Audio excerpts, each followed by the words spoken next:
Robert Kilgour was born in Oamaru in 1884. He later lived in the Dunedin suburb of Abbotsford, and then in South Otago at Owaka, where he married Lily Finlatter in 1907. Lily and Robert had 2 small children, and Robert was working as a timber tallyman at Ratanui in the Catlins when war was declared in August 1914. Despite his family commitments, he volunteered for overseas service in January 1915, and after basic training in Wellington, he sailed for Egypt with the 4th reinforcements to the New Zealand Expeditionary Force in April, just as the main body men were deploying to Gallipoli.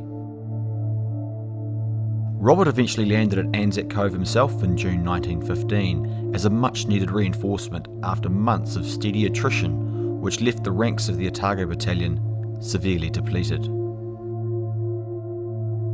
Robert had arrived in the midst of a blisteringly hot summer and to a stalemate that had developed in the trenches as neither side could gain a decisive advantage.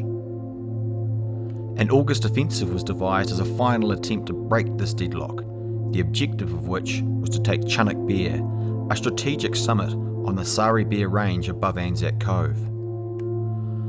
On 6 August 1915, the Otago infantry began their advance, attacking up Chilak Dairy and Rhododendron Ridge to eventually reach the summit of Chunuk Bair on 8 August. For a brief moment it seemed as if the New Zealand part of the attack had succeeded. But the Turks then launched counterattacks, and the Otago men endured a torrid night that saw most of the men atop of the hill killed or wounded in a time of total confusion.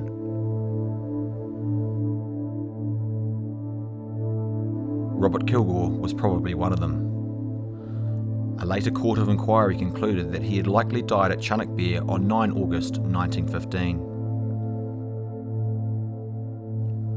Robert's body was never recovered, but he is remembered on the Chunuk Bair New Zealand Memorial to the Missing, not far away from where he died.